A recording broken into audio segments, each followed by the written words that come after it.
Ray Dalio says it took more than great returns to turn Bridgewater Associates into the world's largest hedge fund. It took principles, prescriptive rules for life and business that Dalio established over 4 decades. The principles are what make Bridgewater unique and unusual. Now, Dalio has published them in a book along with his life story. I sat down with Ray Dalio at Bridgewater's campus in Westport, Connecticut.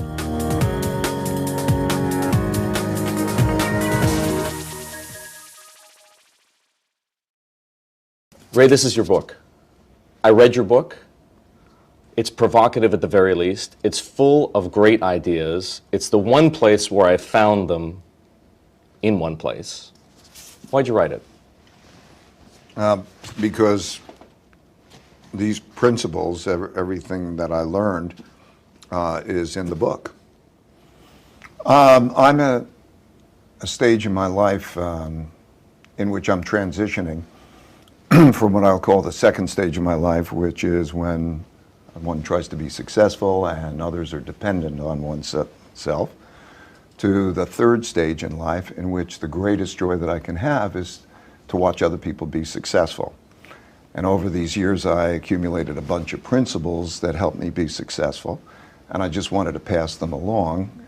They were built over many years at Bridgewater because I was making decisions and I was reflecting on them, and I wanted to pass them along.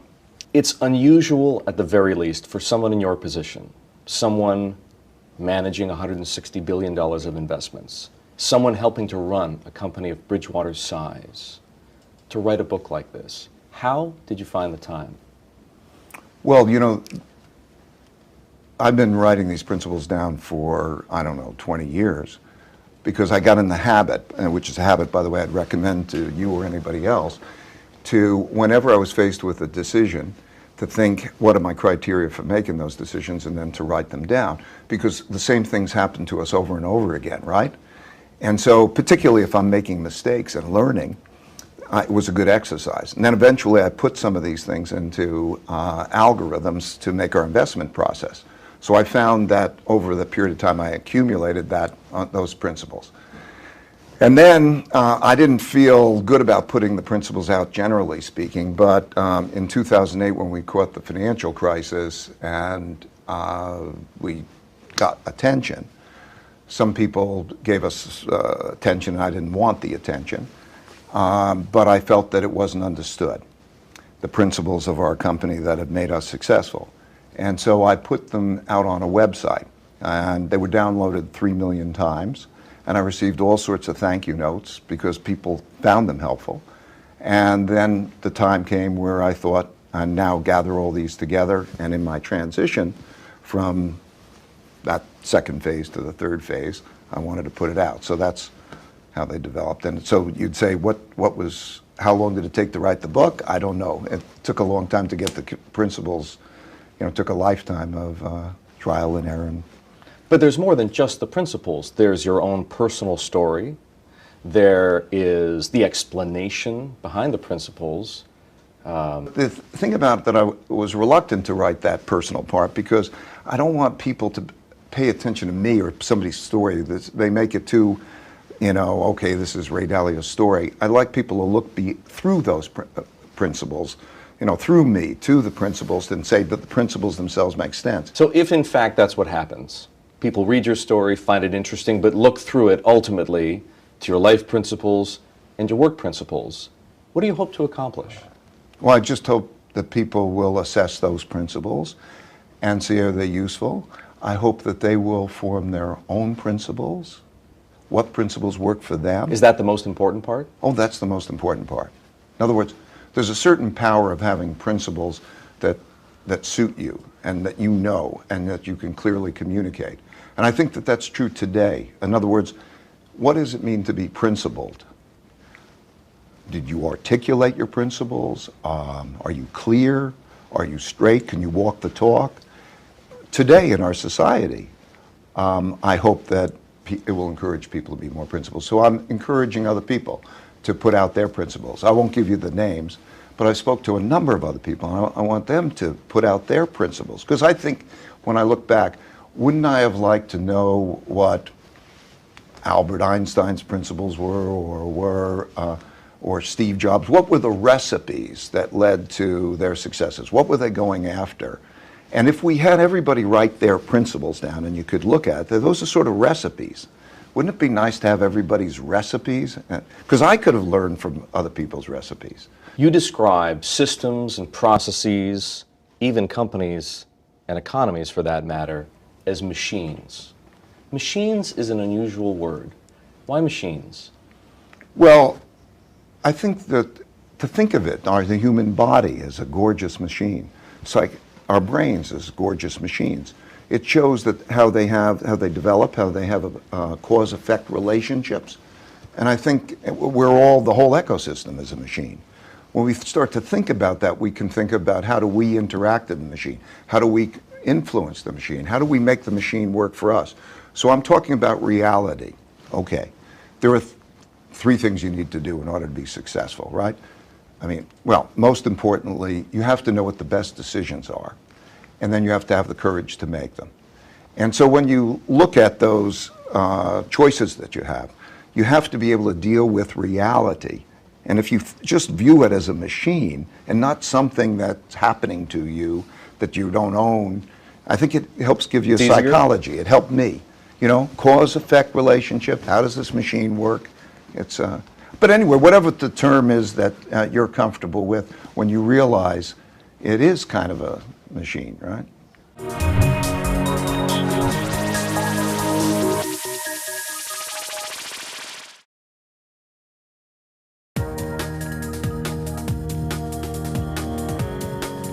Bridgewater Associates was a consulting firm when Ray Dalio founded it in his two-bedroom New York City apartment. Today, the hedge fund has more than 1,500 employees worldwide and some $160 billion in assets. You've been working at this since 1975. It's a long time. How close would you say Bridgewater is to being, if you will, the perfect machine? You know, I don't know. Perfect is, there's so many years, there's so many development. It's a tough question to answer. I think, I don't know, halfway there, or I don't know how to answer the question. Well, let's think about it in a different way. Mm-hmm. What's left to do? What's left to improve? How could it be better? It's like DNA. You know, we individually, our responsibilities, we're vessels for our DNA, but the DNA continues. So when I think of Bridgewater, I think that it's as much the next generation and the next generation after that, and its cause-effect relationships. And so I think that it's a multi. I'm not sure exactly. But we're just coming, if you will, toward the end of the first generation. Is that where we are in Bridgewater's lifespan? Yeah, we're at the end of the first generation, and that's the beauty of it. That's the transition. What I mean is, for me to have watched the development of the people that I'm working with. Bob Prince, 31 years, Greg Jensen, 21 years, hundreds of people. And I feel like a parent of a 40-year-old. And to watch that transition is a beautiful thing. To watch them succeed is such a beautiful thing. So yes, it's the transition from one generation to the second generation, and to see it as a perpetual motion machine. It's nice to hear someone in your position talk about his company and his employees as if they were part of a family. But people from the outside look at Bridgewater differently, and you've been very sensitive to some of those comments and criticisms and perhaps misperceptions. How would you describe this company? Bridgewater is an idea meritocracy in which the goal is to have meaningful work and meaningful relationships, and to do that through radical truthfulness and radical transparency. So, okay, idea meritocracy. The best ideas win out. Meaningful work. You're on a mission together. You have impact. Meaningful relationships. In other words, like an extended family.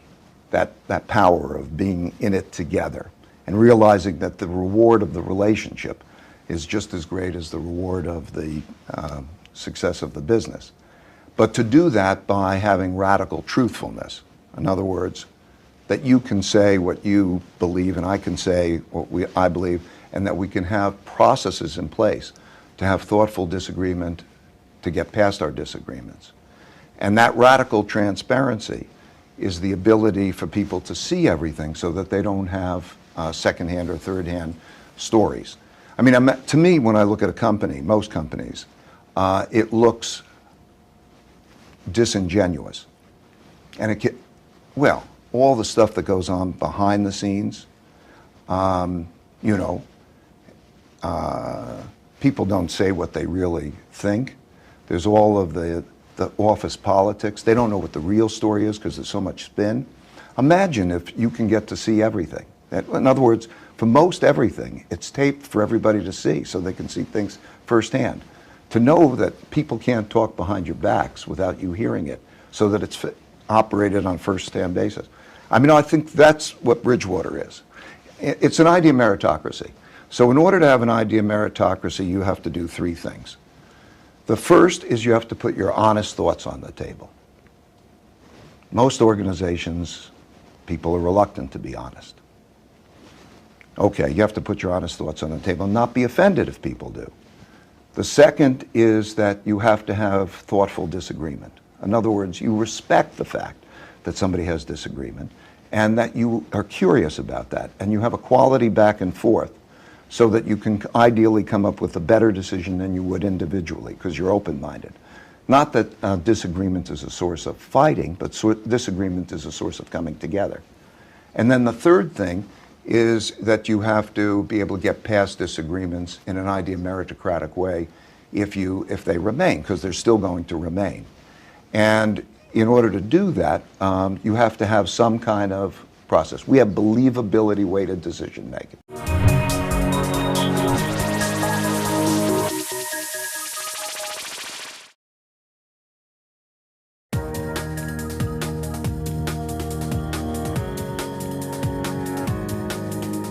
There's a lot about Bridgewater you won't find at other hedge funds.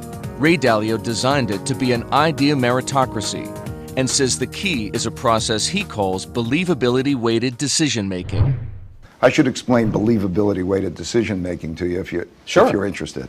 I think I have an idea about what it means, but go ahead. Okay, so ordinarily, there are two ways of making decisions, pretty much. There's the boss has control, and so autocratic, autocratic. Right? I'll call that autocratic. Takes in everything and then he makes a decision. Or there's democratic, pretty much, one man, one vote.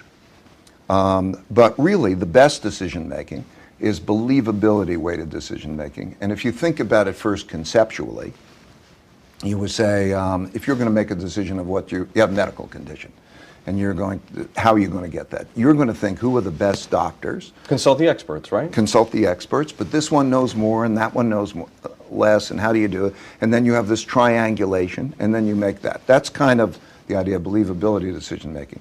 We have ways of assigning believability that we all agree are fair, that we each assess each other, and we get certain amount of believability points. So now imagine that you had believability, your believability on a subject matter. Maybe it's investing, maybe it's accounting, whatever the subject is, that you have a certain amount of believability weighted points and you're together. Well, those believability weighted points, when you say, okay, what should I make as a decision? Now I'm responsible for something, but I ask everybody else, and I take a believability weighted vote. I can have a believability weighted vote. When I have that believability weighted vote, I really do believe that it's going to be a better decision than I would individually make. That's believability weighted decision making. And it's fantastic when you have independent thinkers. In order to be successful in the markets or as an entrepreneur, one has to be an independent thinker that makes decisions better than the consensus decisions. It's fair. In the markets, the consensus is built into the price. It's beta. Yeah. So now you have to bet against the consensus to make money. Therefore, you have to be an independent thinker. The best dynamic is to have a bunch of independent thinkers. Now you've got a bunch of independent thinkers. How are they going to have thoughtful disagreement and get past those disagreements? How we have done that is the key to our success, and it's outlined in the book. Even management gurus who would applaud many of the principles and many of the practices that you advocate and that you explain articulately would also say that the whole construct is kind of utopian, if you will. Has it felt to you in the process of building Bridgewater and all of these things that make it what it is, has it felt anything like a social experiment, or has it felt different? It's eminently practical, right? If it's otherwise, the results show it, right?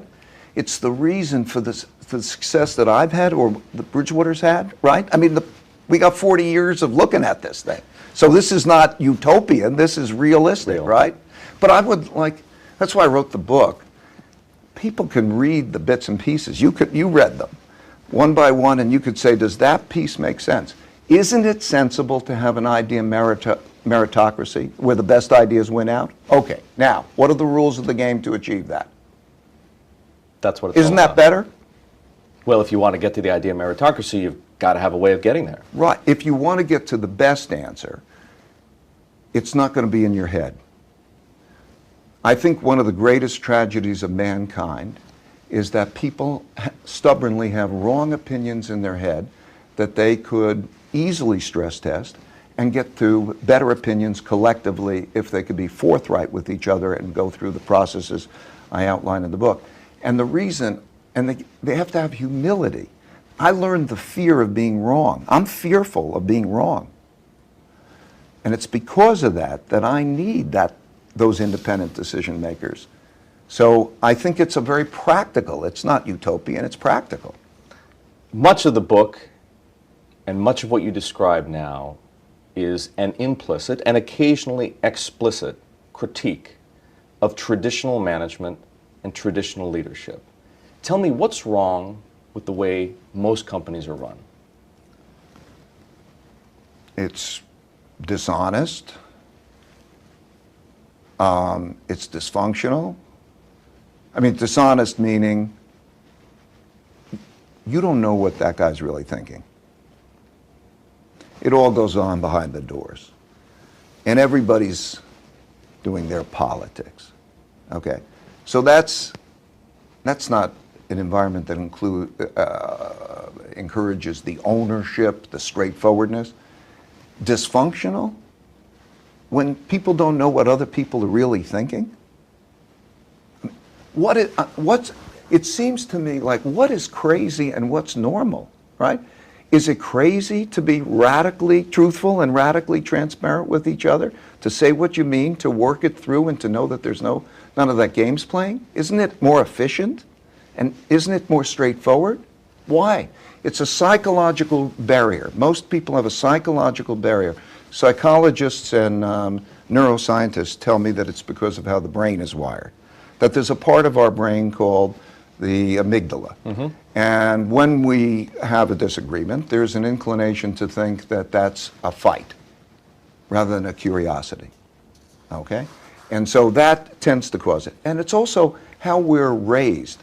You know, from a very early age, the whole idea of being right is so rewarded, whereas learning from mistakes doesn't have its place, right?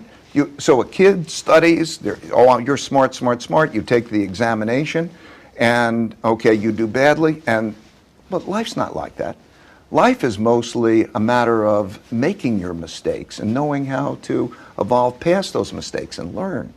So when I look at a traditional company, it doesn't value that learning process, that mistake base, talking about what people are really like. Nobody talks about what people are really like. Why not? Good question. Why not? Is it because human nature explains the why not? The amygdala? I think it's a combination of, psychologists tell me, that it's a combination of some amount of programming, the amygdala, and some amount of environmental, the education system, how we're growing The up. society we live in. Right. We know subliminally that the greatest people are the people who make mistakes, learn from them, and grow and evolve, right? And I've had the opportunity to get to know the most remarkable, successful people in the world. And they have all gone through the mistake making and the learning from that. It's the learning that comes from mistakes that makes people more successful than knowing the right answers. And yet we have those kinds of barriers. So the key to our success has been, I don't mean to lecture, but I do mean to pass along what has been the keys of our success.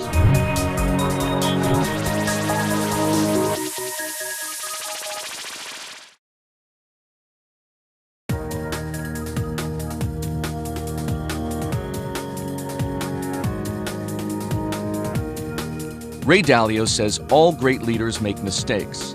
What sets them apart is how they learn from those mistakes. Dalio wishes they'd all write those lessons down. Principles is his way of sharing the ones he learned while building Bridgewater. So who's on your list of good leaders then? Bill Gates is a great, Elon Musk, there are shapers, Jack Dorsey, Reed Hastings, in some of the business community. In the philanthropic, somebody I admire enormous is Mohammed Yunus, microfinance, and has found really the inventor of social enterprise, and he knows how to make essentially businesses out of philanthropy. In other words, to make them self-sustaining. Fantastic. Jeffrey Canada, Harlem Children's Zone. In other words, a vision. These are visionaries who are shapers. They're just, and those are contemporary. Those are.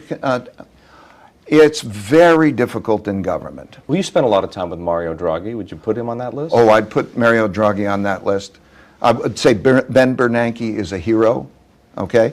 In other words, the person who stood up and at a very difficult time with a sacrifice, personal sacrifice, to do the right things. The political system has its challenges. It sounds to me like the unifying threads among all of these people whom you do admire are, on the one hand, independent thinking and creativity, and on the other hand, the courage to pursue either one or both of those things. I mean, everybody has their role.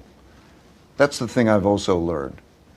That everybody has their own nature and the role, and it takes a team.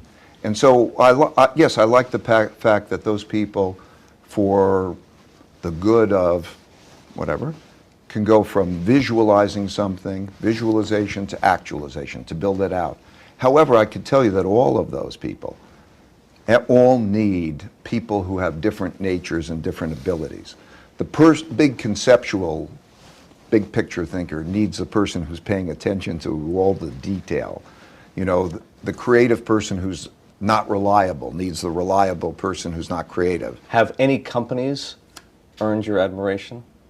Other psychologists who've come in and examined it, our company, say that there are comparisons. I would say that Netflix with Reed Hastings has earned my admiration. Jack Dorsey and Twitter, in terms of that radical transparency and the idea of meritocracy, has earned my admiration. So there are some, but I'm not an expert on it. You were, Ray, among the first people to computerize, if you will, systematize, computerize the investment process, right? To turn your ideas, your principles, into algorithms and put them to work in financial markets. I don't know of anybody who has tried to computerize the management process the way that you have. Why do you think it is that Ray Dalio, in that respect, is out there on his own? I think it's going to happen. I think I learned at a very, many years ago, that almost anything that I think, I can computerize the criteria for making decisions. By the way, that would be one of the greatest gifts I can give people, is the understanding of when you're thinking, I'm making a decision. Now slow up and think, what are the criteria? Write those criteria down.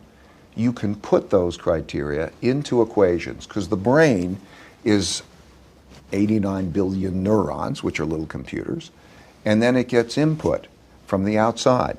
Well, what your brain is doing can in many ways be done better by the computer if you go through that exercise. So I learned that almost any decision making could be computerized. So now, whenever I'm dealing with people, I realized that that could be put into algorithms. Okay, now imagine the power of that.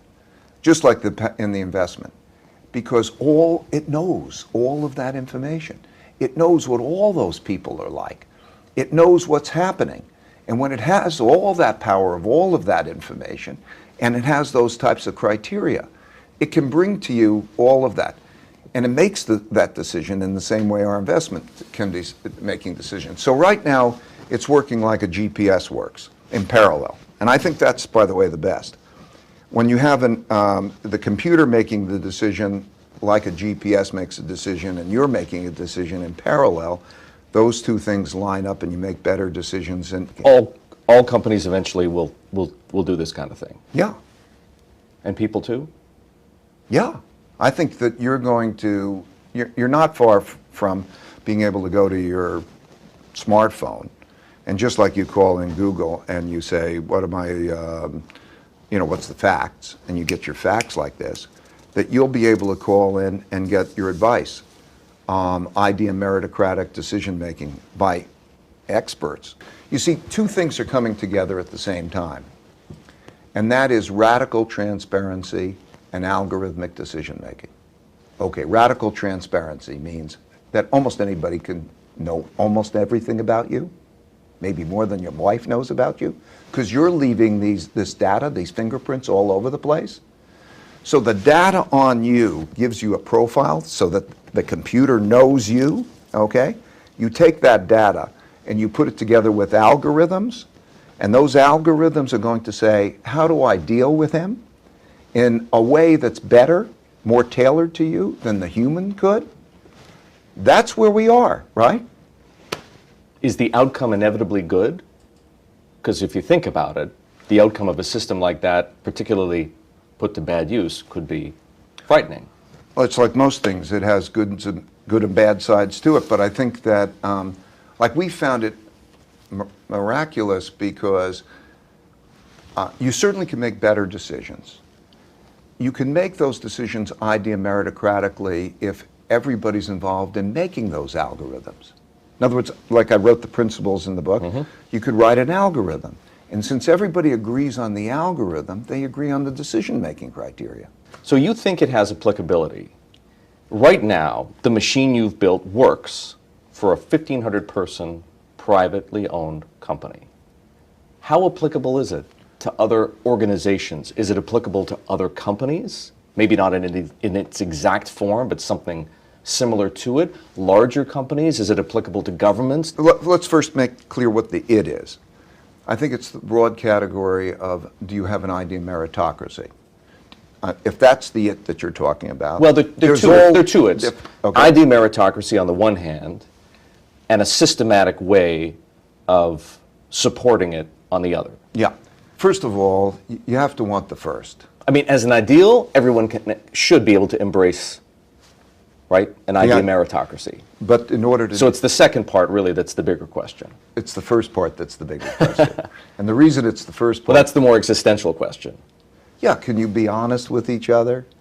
Can you accept reality? And can you find it? Well, let's make the assumption that you can. Okay.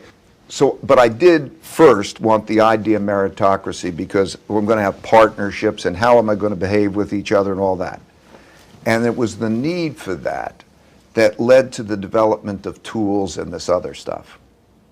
So I think that you first have to have the need for the idea meritocracy. And if you have that need, then you will find your way. I get it.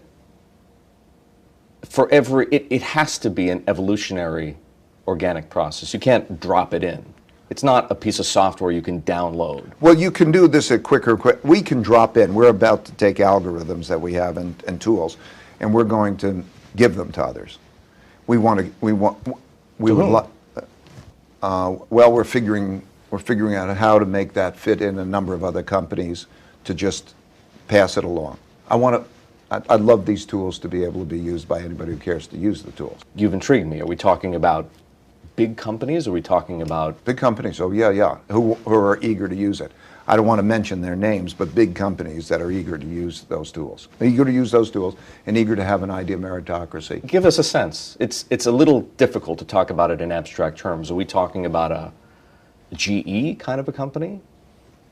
We're talking about Silicon Valley type companies. Really? Yeah. Big Silicon Valley. Big Silicon Valley companies, but a bit beyond Silicon Valley. Particularly though in Silicon Valley, there is more of that notion that there's a power in crowdsourcing decision making, and that it is idea meritocratic. So there is a desire really to have those things, and then to use tools, because we've developed so many, to pass them along. There's a lot of that kind of desire. Traditional organizations are more challenged by that, but I'm still seeing it in other traditional organizations. I won't drop specific companies because it wouldn't be fair to them.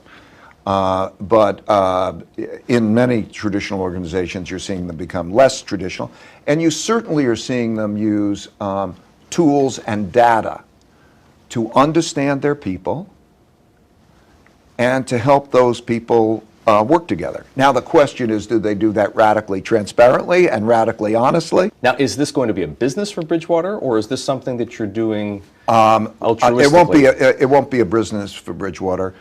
I don't know what we're going to do. We haven't figured out exactly how we're going to do it, but we'll get those things out there somehow. That's where it is, really. And how far away are we from seeing the first evidence of that effort?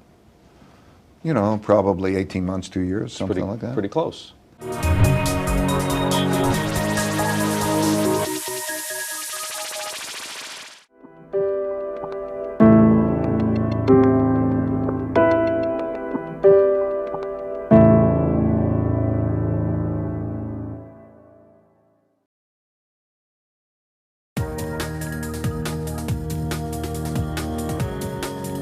Many successful companies find it hard to thrive once their founders move on. The next generation doesn't share the same values, or the culture gets watered down. Ray Dalio wants to make sure that doesn't happen at Bridgewater. Ray, you're clearly very concerned with succession and with Bridgewater's future. Unsurprisingly, but you're very concerned. Why is it so important? Well, I have a saying, if you're not worried, you need to worry. And if you're worried, you don't need to worry. Because if you worry about things, then you take care of those things. So when I say concerned, we've been going through what we said was an up to 10-year transition process. Turned out it's taken about 7 years. And concerned would be the wrong word.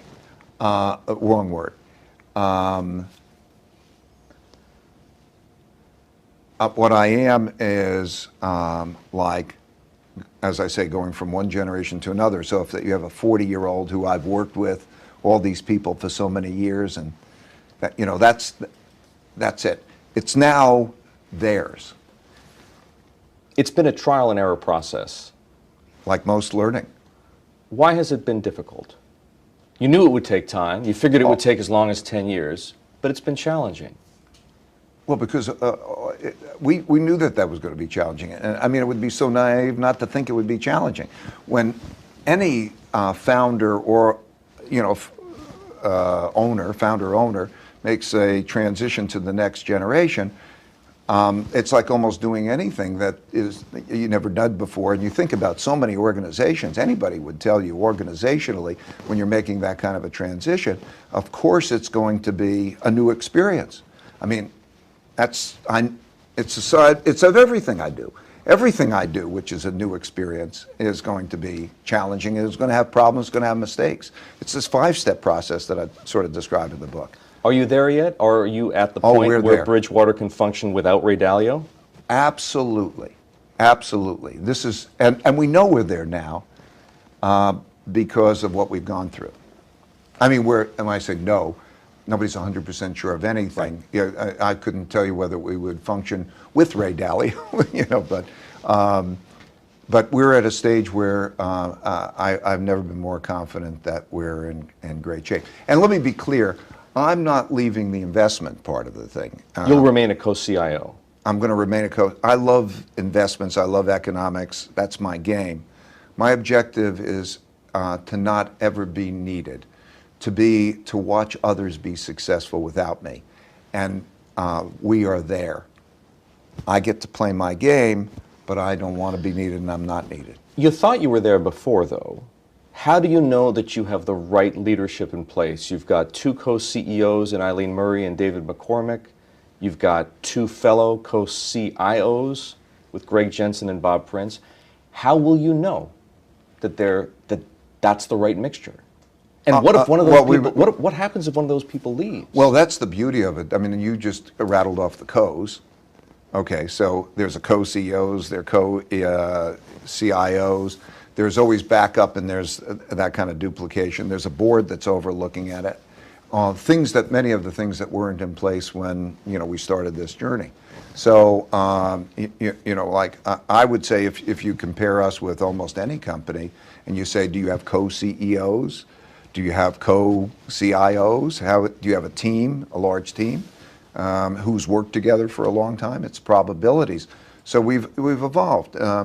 I think all organizations go through this, particularly when you have a founder-owned company, and it's important to work out that way. The founder's still going to be around. He's still going to be managing the portfolios. That's right, but it's like a father with, I don't know, maybe that's a bad analogy, but it's like a father with the kids and the next generation, except the kids are 40 years old. So I'm happy to be a mentor, but my greatest success is when others don't need me. That's the idea of the book. Everything that I know about life and work is in that book. And everything I know about economics and investments will be in the next book. And really, I do believe that there's nothing that I know that's of value that isn't in those two books.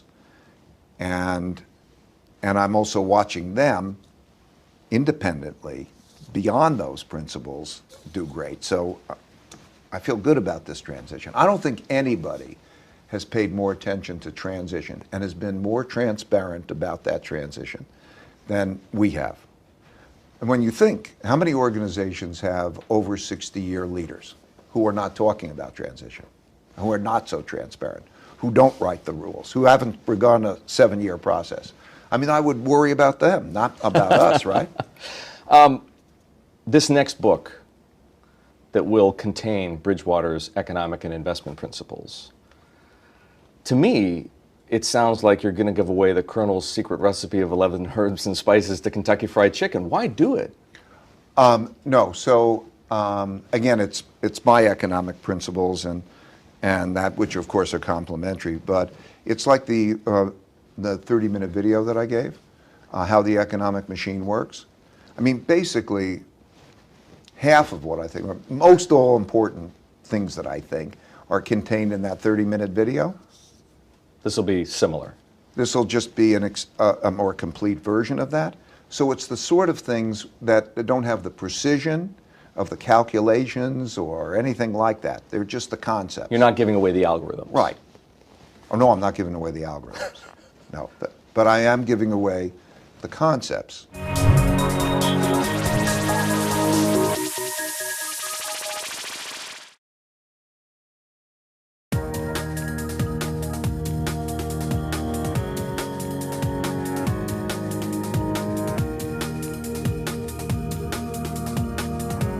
Bridgewater was one of the few hedge funds that made money during the financial crisis. That turned founder Ray Dalio into something of a guru. Policymakers around the world came knocking, seeking his advice. You talk in the book about your dialogue with Mario Draghi, and you talk about the pleasure you took advising other public officials. Is that something you want to do more of?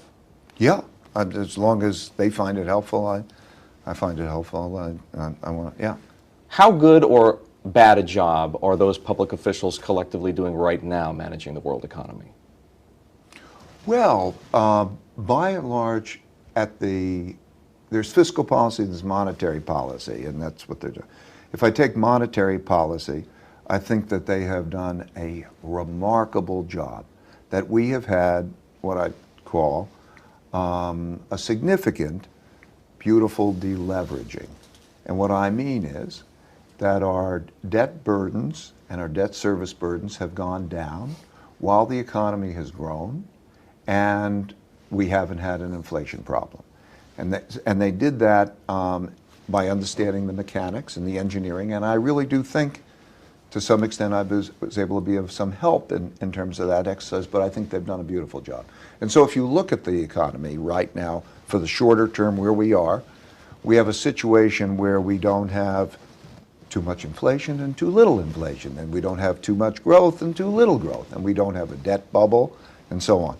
We have something that is reasonable in terms of those types of conditions. This is very different than 2008. We have a political situation which is difficult. We have a wealth gap and an opportunity gap, which is a difficult situation. And we have very big obligations coming forward, pension obligations, health care obligations that are going to be a burden. That's going to be a gradual problem. But the way that those those who are running monetary policies have handled that well. By and large, fiscal policy I think reasonably well. It's a very much more politicized area. So that's a much more favorable characterization than a lot of people would give fiscal policy. Most people would give fiscal policy 2 thumbs down. Yeah. You hear a hesitancy in terms of my giving it compliments relative to the other, but I think that the political environment itself is such a difficult environment, and so politics itself is dysfunctional.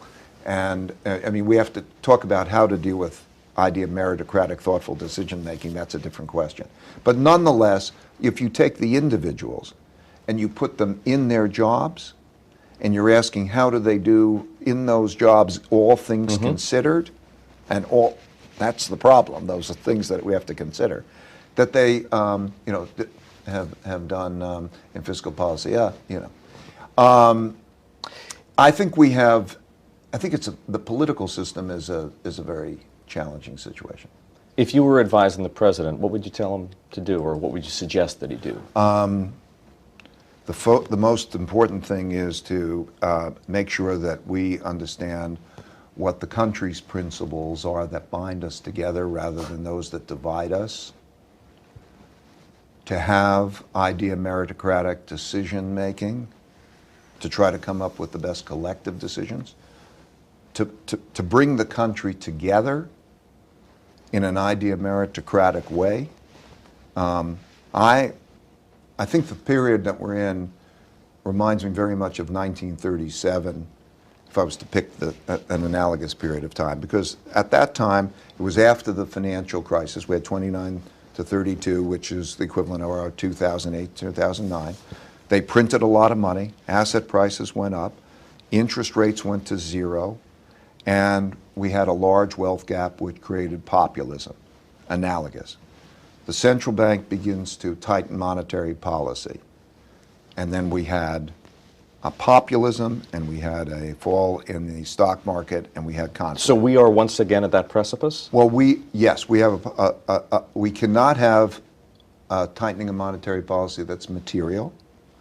We have a very large wealth gap, a very large gap that the top 0.2% of the population's wealth equals the bottom 90% of the population's wealth.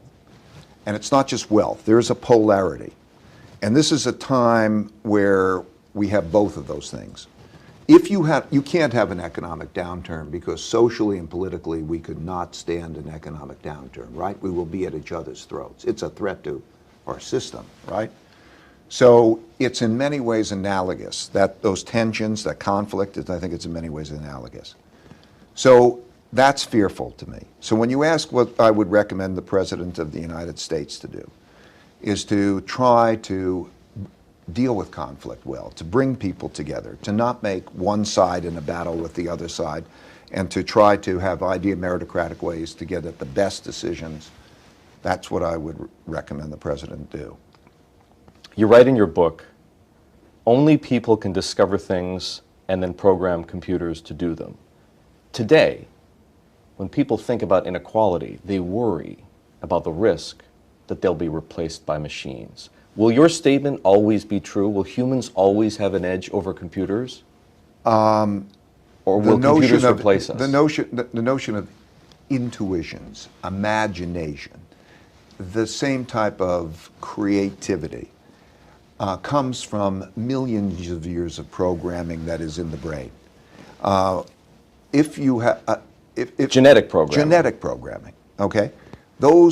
We have a lot of genetic programming that are those intuitions. I think that for the foreseeable future, for a very, very long time, those elements will not be able to be achieved in the same way as the computer is. And so the best thing is when the computer and man, imaginative people, are working together. But we're coming into an era in which basically you can either code, in other words, take your imaginations and encode them, which is the new language. Have your kids learn coding, because if not, they will not know. It's equivalent of not knowing how to read and write. They will need to express themselves that way. And when you have that and working with the computer, that's the ultimate power, and I think that that's where we're headed. And if you don't have it, you get replaced by a computer? It's either you're doing the programming or you're getting replaced by a computer, for the most part, for a lot. People worry about that. Do you worry about it? I do worry about it, but I worry. There's an economic component. This split is a big thing. I just did a study for examining the bottom 60% of the economy. So this is the majority of Americans. And if you look at the conditions of the majority of Americans, the bottom 60%, it is a very bleak picture. Averages don't convey it, and unless you're in the middle of it, you don't see it. And that is intolerable. That's going to be a problem. Now, how you deal with it that's a complicated question, because in many cases, evolution and productivity is connected to this wealth disparity. It's producing the wealth disparity, and it's producing those things. So it's going to become increasingly challenging to figure out what do you do about it. That's a whole big topic.